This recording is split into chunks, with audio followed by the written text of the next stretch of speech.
नमस्ते दोस्तों। प्रस्तुत है मुंशी प्रेमचंद जी द्वारा लिखित कहानी सदगति। दुखी चमार द्वार पर झाड़ू लगा रहा था और उसकी पत्नी छुरिया घर को गोबर से लीप रही थी। दोनों अपने अपने काम से फुर्सत पा चुके तो चमारिन ने कहा, तो जाके पंडित बाबा से कह आओ ना, ऐसा न हो कहीं चले जाएं।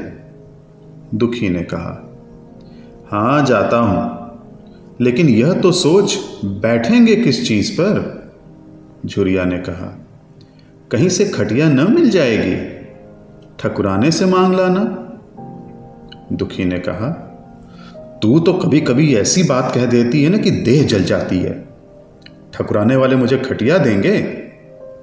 आग तक तो घर से निकलती नहीं, खटिया देंगे। कैथाने में जाकर एक लोटा पानी मांगू तो न मिले, भला खटिया कौन देगा? हमारे उपले सेठे भूसा लकड़ी थोड़े ही है कि जो चाहे उठा ले जाए।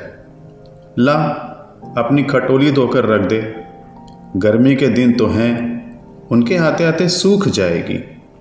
झुरिया ने कहा, वह हमारी खटोली पर बैठेंगे नहीं, देखते नहीं कितने नेम धर्म से रहते हैं।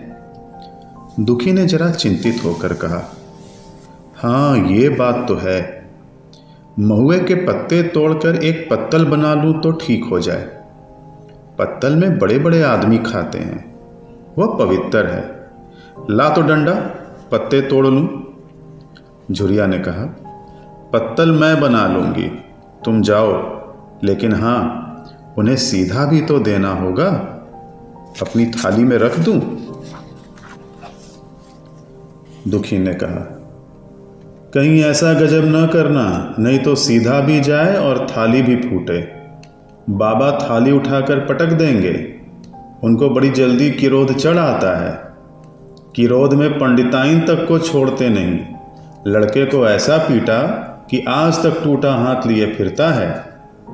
पत्तल में सीधा भी देना, हाँ, मुदा तू छूना मत। झूरी गोंड की लड़की को लेकर साह की दुकान से सब चीजें ले आना, सीधा भरपूर हो। सेर भर आटा, आधा सेर चावल, पाव भर दाल, आधा पाव घी, नून, हल्दी, और पत्तल में एक किनारे 4 आने पैसे रख देना। गोंड की लड़की न मिले तो भुंजीन के हाथ पैर जोड़कर ले जाना। तू कुछ मत छूना, नहीं तो गजब हो जाएगा। इन बातों की ताकीद करके दुखी ने लकड़ी उठाई और घास का एक बड़ा सा गट्ठा लेकर पंडित जी से अर्ज करने चला। खाली हाथ बाबा जी की सेवा में कैसे जाता, नजराने के लिए उसके पास घास के सिवाय और क्या था।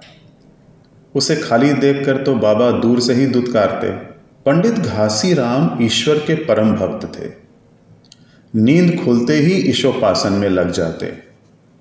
मुंह हाथ धोते 8 बजते, तब असली पूजा शुरू होती, जिसका पहला भाग भंग की तैयारी थी। उसके बाद आध घंटे तक चंदन रगड़ते, फिर आईने के सामने एक तिनके से माथे पर तिलक लगाते। चंदन की 2 रेखाओं के बीच में लाल रोरी की बिंदी होती थी। फिर छाती पर, बाहों पर चंदन की गोल गोल मुद्रिकाएं बनाते। फिर ठाकुर जी की मूर्ति निकालकर उसे नहलाते, चंदन लगाते, फूल चढ़ाते, आरती करते, घंटी बजाते। 10 बजते बजते वह पूजन से उठते और भंग छानकर बाहर आते। तब तक 2-4 जजमान द्वार पर आ जाते। ईशोपासन का तत्काल फल मिल जाता। यही उनकी खेती थी। आज वो पूजन गृह से निकले तो देखा दुखी चमार घास का एक गट्ठा लिए बैठा है। दुखी उन्हें देखते ही उठ खड़ा हुआ, उन्हें साष्टांग दंडवत करके हाथ बांधकर खड़ा हो गया। यह तेजस्वी मूर्ति देखकर उसका हृदय श्रद्धा से परिपूर्ण हो गया। कितनी दिव्य मूर्ति थी। छोटा सा गोल मटोल आदमी, चिकना सिर, फूले गाल, ब्रह्म तेज से प्रदीप्त आंखें, रोरी और चंदन देवताओं की प्रतिमा प्रदान कर रही थी। दुखी को देखकर श्रीमुख से बोले, आज कैसे चला रे दुखिया? दुखी ने सिर झुकाकर कहा, बिटिया की सगाई कर रहा हूं महाराज। कुछ शायद सगुन विचारना है, कब मर्जी होगी। घासी जी ने कहा, आज मुझे छुट्टी नहीं, हाँ सांझ तक आ जाऊंगा। दुखी ने कहा, नहीं महाराज, जल्दी मर्जी हो जाए, सब सामान ठीक कर आया हूं। यह घास कहाँ रख दूं? घासी जी ने कहा, इस गाय के सामने डाल दे और जरा झाड़ू लेकर द्वार तो साफ कर दे। यह बैठक भी कई दिन से लीपी नहीं गई, उसे भी गोबर से लीप दे। तब तक मैं भोजन कर लूं, फिर जरा आराम करके चलूंगा। हाँ, यह लकड़ी भी चीर देना। खलिहान में 4 खांचे भूसा पड़ा है, उसे भी उठा लाना और भूसैले में रख देना। दुखी फौरन हुक्म की तामील करने लगा। द्वार पर झाड़ू लगाई, बैठक को गोबर से लीपा। तब 12 बज गए। पंडित जी भोजन करने चले गए। दुखी ने सुबह से कुछ नहीं खाया था, उसे भी जोर की भूख लगी थी, पर वहां खाने को क्या धरा था। घर यहां से मील भर था, वहां खाने चला जाए तो पंडित जी बिगड़ जाएं। बेचारे ने भूख दबाई और लकड़ी फाड़ने लगा। लकड़ी की मोटी सी गांठ थी, जिस पर पहले कितने ही भक्तों ने अपना जोर आजमा लिया था।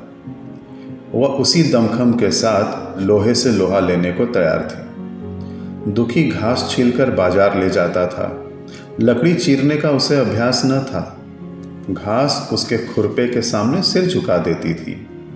यहाँ कस कस कर कुल्हाड़ी का भरपूर हाथ लगाता, पर उस गांठ पर निशान तक न पड़ता था। कुल्हाड़ी उचट जाती। पसीने में तर था, हाँफता था, थक कर बैठ जाता था, फिर उठता था। हाथ उठाए न उठते थे, पांव कांप रहे थे, कमर न सीधी होती थी, आंखों तले अंधेरा हो रहा था, सिर में चक्कर आ रहे थे, तितलियां उड़ रही थी, फिर भी अपना काम किए जाता था। अगर एक चिलम तंबाकू पीने को मिल जाती तो शायद कुछ ताकत आती। उसने सोचा, यहाँ चिलम और तंबाकू कहाँ मिलेगी? ब्राह्मणों का पूरा है, ब्राह्मण लोग हम नीच जातों की तरह तंबाकू थोड़े ही पीते हैं। सहसा उसे याद आया कि गांव में एक गोंड भी रहता है, उसके यहाँ जरूर चिलम तंबाकू होगी। तुरंत उसके घर दौड़ा। खैर, मेहनत सफल हुई। उसने तंबाकू भी दी और चिलम भी दी, पर वहां आग न थी। दुखी ने कहा, आग की चिंता न करो भाई, मैं जाता हूं, पंडित जी के घर से आग मांग लूंगा। वहां तो अभी रसोई बन रही थी। यह कहता हुआ वह दोनों चीजें लेकर चला आया और पंडित जी के घर में बरोठे के द्वार पर खड़ा होकर बोला, मालिक, रच के आग मिल जाए तो चिलम पी लें। पंडित जी भोजन कर रहे थे। पंडिताइन ने पूछा, यह कौन आदमी आग मांग रहा है? पंडित जी ने कहा, अरे वही ससुरा, दुखिया चमार है, कहा है थोड़ी लकड़ी चीर दे। आग तो है, दे दो। पंडिताइन ने भवें चढ़ाकर कहा, तुम्हें तो जैसे पोथी पत्रे के फेर में धर्म कर्म किसी बात की सुधी ही नहीं रही। चमार हो, धोबी हो, पासी हो, मुंह उठाए घर में चला आए। हिंदू का घर न हुआ कोई सराय हुई। कह दो दाढ़ी जार से चला जाए, नहीं तो इसी लुआठे से मुंह झुलस दूंगी। आग मांगने चले हैं। पंडित जी ने उन्हें समझाकर कहा, भीतर आ गया तो क्या हुआ, तुम्हारी कोई चीज तो नहीं छुई, धरती पवित्र है, जरा सी आग दे क्यों नहीं देती? काम तो हमारा ही कर रहा है, कोई लोनिया यही लकड़ी फाड़ता तो कम से कम 4 आने ले लेता। पंडिताइन ने गरज कर कहा, वह घर में आया क्यों? पंडित ने हार कर कहा, ससुरे का अभाग था और क्या।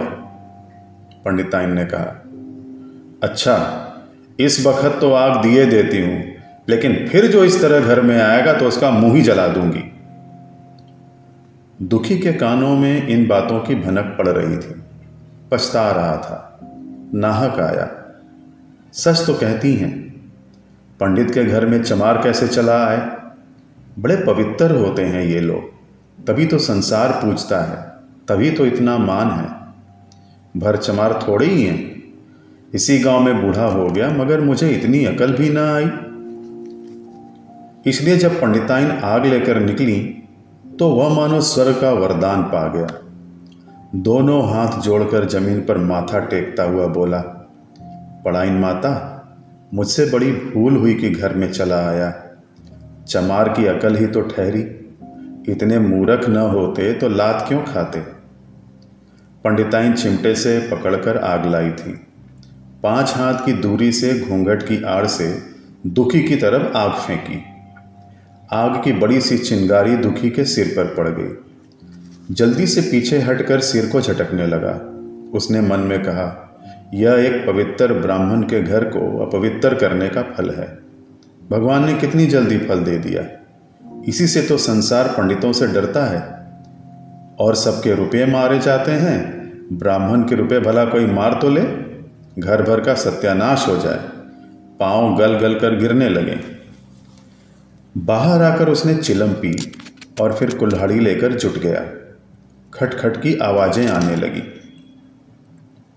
उस पर आग पड़ गई तो पंडिताइन को उस पर कुछ दया आ गई। पंडित जी भोजन करके उठे तो बोली, इस चमरवा को भी कुछ खाने को दे दो, बेचारा कब से काम कर रहा है, भूखा होगा। पंडित जी ने इस प्रस्ताव को व्यवहारिक क्षेत्र से दूर समझकर पूछा, रोटियां हैं? पंडिताइन ने कहा, 2-4 बच जाएंगी। पंडित जी ने कहा, 2-4 रोटियों में क्या होगा, चमार है, कम से कम शेर भर चढ़ा जाएगा। पंडिताइन कानों पर हाथ रखकर बोली, अरे बाप रे, शेर भर? तो फिर रहने दो। पंडित जी ने अब शेर बनकर कहा, कुछ भूसी चोकर हो तो आटे में मिला कर दो, वो लिट्टा ठोंक दो, साले का पेट भर जाएगा। पतली रोटियों से इन नीचों का पेट नहीं भरता, इन्हें तो ज्वार का लिट्ट चाहिए। पंडिताइन ने कहा, अब जाने भी दो, धूप में कौन मरे। दुखी ने चीलम पीकर फिर कुल्हाड़ी संभाली। दम लेने से जरा हाथों में ताकत आ गई थी। कोई आधा घंटे तक फिर कुल्हाड़ी चलाता रहा, फिर बेदम होकर वहीं सिर पकड़ के बैठ गया। इतने में वही गोंड आ गया। बोला, क्यों जान देते हो बूढ़े दादा, तुम्हारे फाड़े ये गांठ न फटेगी, नाहक हलकान होते हो। दुखी ने माथे का पसीना पोंछकर कहा, अभी गाड़ी भर भूसा ढोना है भाई। गोंड ने कहा, कुछ खाने को मिला है कि बस काम ही कराना जानते हैं, जाके मांगते क्यों नहीं। दुखी ने कहा, कैसी बात करते हो चिखुरी, ब्राह्मण की रोटी हमको पचेगी।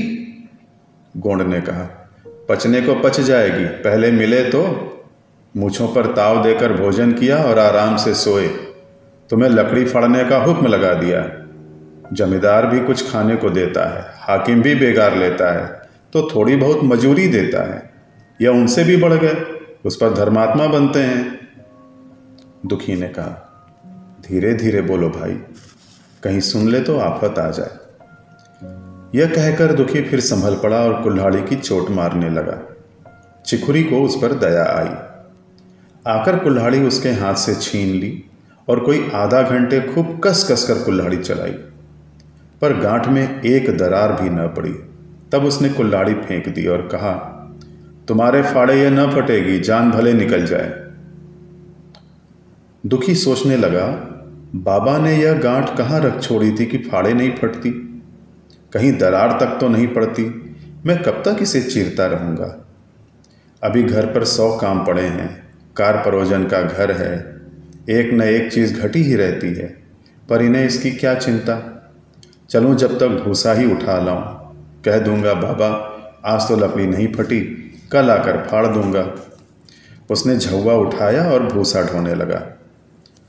खलिहान यहाँ से 2 फरलांग से कम न था। अगर झौवा खूब भर भर कर लाता तो काम जल्द खत्म हो जाता। फिर झौवे को उठाता कौन, अकेले भरा हुआ झौवा उससे न उठ सकता था, इसलिए थोड़ा थोड़ा लाता था। 4 बजे कहीं भूसा खत्म हुआ। पंडित जी की नींद भी खुली। मुंह हाथ धोया, पान खाया और बाहर निकले। देखा तो दुखी झौवा सिर पर रखे सो रहा है। जोर से बोले, अरे दुखिया, तू सो रहा है? लकड़ी तो अभी ज्यों की त्यों पड़ी हुई है, तू इतनी देर क्या करता रहा? मुट्ठी भर भूसा ढोने में संझा कर दी, ऊपर से सो रहा है।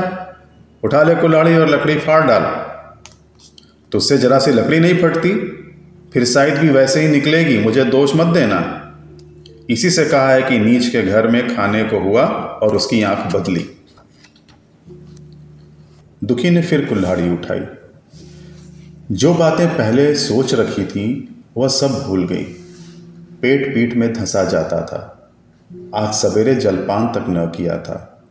अवकाश ही न मिला। उठना ही पहाड़ मालूम होता था। जी डूबा जाता था, पर दिल को समझा कर उठा। पंडित हैं, कहीं शायद ठीक न विचारें तो फिर सत्यानाश ही हो जाए। अभी तो संसार में इतना मान है। साहित्य ही का तो सब खेल है, जिसे चाहे बिगाड़ दें। पंडित जी गांठ के पास आकर खड़े हो गए और बढ़ावा देने लगे। हाँ, मार कस के, और मार, मार कस के। अबे जोर से मार, तेरे हाथ में तो जैसे दम ही नहीं है। लगा कस के। खड़ा खड़ा सोचने क्या लगता है? हाँ हाँ हाँ, बस फटाई चाहती है, दे उसी दरार में, मार। दुखी अपने होश में न था। न जाने कौन सी गुप्त शक्ति उसके हाथों को चला रही थी। वह थकान, भूख, कमजोरी सब मानो भाग गई थी। उसे अपने बाहुबल पर स्वयं आश्चर्य हो रहा था। एक एक चोट वज्र की तरह पड़ती थी। आध घंटे तक वह इसी उन्माद की दशा में हाथ चलाता रहा, यहां तक कि लकड़ी बीच से फट गई और दुखी के हाथ से कुल्हाड़ी छूटकर गिर पड़ी। इसके साथ वह भी चक्कर खाकर गिर पड़ा। भूखा प्यासा थका हुआ शरीर जवाब दे गया। पंडित जी ने पुकारा, उठ के 2-4 हाथ और लगा दे, पतली पतली चैलियां हो जाए। दुखी न उठा। पंडित जी ने अब उसे दिक करना उचित न समझा। भीतर जाकर बुटी छानी, शौच गए, स्नान किया और पंडिताई बाना पहनकर बाहर निकले। दुखी अभी तक वहीं पड़ा हुआ था। पंडित जी ने जोर से पुकारा, अरे क्या पड़े ही रहोगे दुखी? चलो तुम्हारे ही घर चल रहा हूं। सब सामान ठीक ठाक है ना? दुखी फिर भी न उठा। अब पंडित जी को कुछ शंका हुई।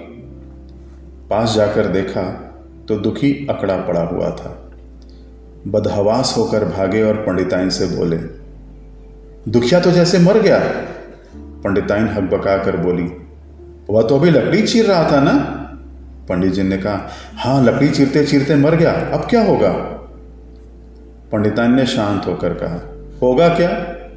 चमरौने में काला भेजो, मुर्दा उठा ले जाए।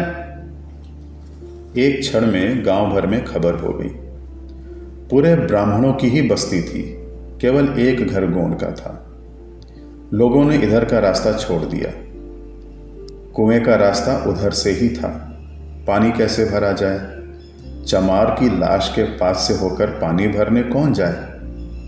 एक बुढ़िया ने पंडित जी से कहा, अब मुर्दा फिकवाते क्यों नहीं? कोई गांव में पानी पिएगा या नहीं? इधर गोंड ने चमरौने में जाकर सबसे कह दिया, खबरदार, मुर्दा उठाने मत जाना, अभी पुलिस की तहकीकात होगी। दिल लगी है कि एक गरीब की जान ले ली।